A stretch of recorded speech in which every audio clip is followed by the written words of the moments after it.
Bonjour Monsieur Soral, voici ma question. Que pensez-vous de l'œuvre de Tolkien et en particulier en globalité la littérature anglo-saxonne de fantasy et donc comme je disais plus particulièrement de l'écrivain Tolkien et de ses itérations, de ses adaptations filmographiques par Peter Jackson, les avez-vous vues?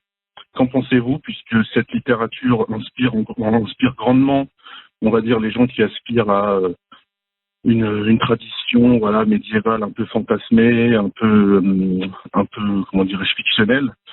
Et puisqu'on voit que la nouvelle série Amazon, donc la nouvelle adaptation des écrits de Tolkien, va faire l'objet d'une nouvelle propagande, donc de l'inclusivité, etc.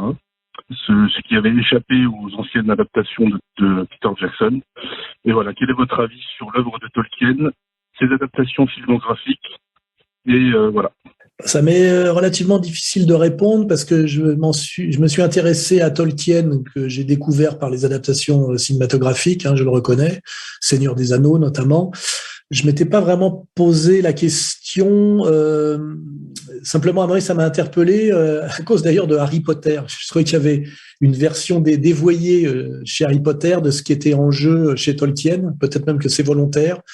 Alors, il y a quelque chose de très ambivalent dans comment dirais-je, pas Tolkien lui-même, c'est une œuvre, elle est très respectable, mais dans la mode Tolkien aujourd'hui, plutôt chez les jeunes, c'est qu'il y a à la fois ce désir chez les jeunes de réenchantement du monde et effectivement de retrouver les mythes, ce que j'appelle la tradition dans mon dernier livre, donc de ne pas se contenter de la société matérialiste technicienne. Et en ça, d'ailleurs, c'était déjà la question du 19e siècle, du temps de Baudelaire, de Barbey d'Aurevilly ou de Huysmans, ce qu'on appelait le romantisme français, qui était de ne pas, de sentir la froideur de la société bourgeoise et de refantasmer sur un Moyen Âge un peu idéalisé. Il y a déjà ça, même chez Victor Hugo aussi. Donc on est quand même toujours dans cette constante, je dirais, qui est que la jeunesse qui a besoin de rêver ne peut pas se contenter du matérialisme bourgeois technocratique et cherche un réenchantement qu'elle va chercher dans des œuvres, effectivement, forcément de fiction littéraire. Et Tolkien remplit totalement ce rôle de combler le manque d'enchantement, de mythologie, de tradition chez des jeunes qui ont envie et besoin de rêver. Alors après, le côté ambivalent, c'est que quand on se jette dans ce genre de monde, c'est que quelque part, on sort du combat, je dirais, politique et on accepte finalement de déléguer le réel à la gestion du réel, justement à ce pouvoir bourgeois, technocratique, glacial, que j'ai appelé, moi, la mathématisation du monde, dans mon dernier livre. Et donc, il y a une ambivalence. C'est qu'à la fois, ça montre que l'homme, il y a une sorte de constante anthropologique là aussi, a besoin d'enchantement, de mythologie, et ne peut pas être qu'un être réduit à du matérialisme intégral mathématisé. Donc ça, c'est plutôt bon signe. Mais en même temps, quand on donne aux jeunes par une série par une saga cinématographique le moyen d'échapper, de s'échapper du monde, on les aide aussi à ne plus se battre politiquement et à accepter finalement de déléguer entièrement le pouvoir au pouvoir technocratique tel que je l'ai décrit. Donc il y a cette ambivalence.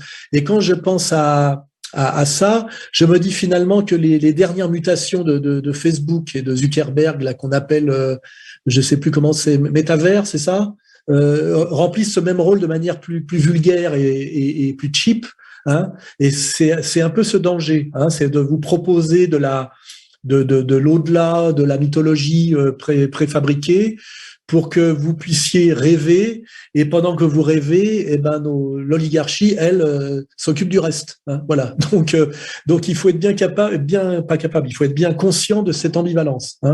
C'est-à-dire le moment récréatif du rêve, de la mythologie, et puis le moment où, pour être maître de sa vie et de son destin, savoir qu'il faut quand même combattre et que le rêve reste le rêve et n'est pas la réalité, et que si on veut pouvoir réenchanter un peu le monde dans le réel, il faut quand même combattre dans le réel, et sinon c'est accepter effectivement une sorte de passivité et de rêverie qui ressemble quand même pour moi beaucoup à une défaite, et qui forcément à terme ne peut pas suffire, hein. C'est-à-dire que ça correspond d'ailleurs à quelque chose d'assez adolescent ou post-adolescent.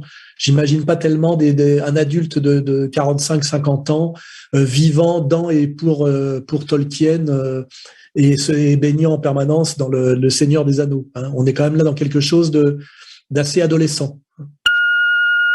Oui, bon.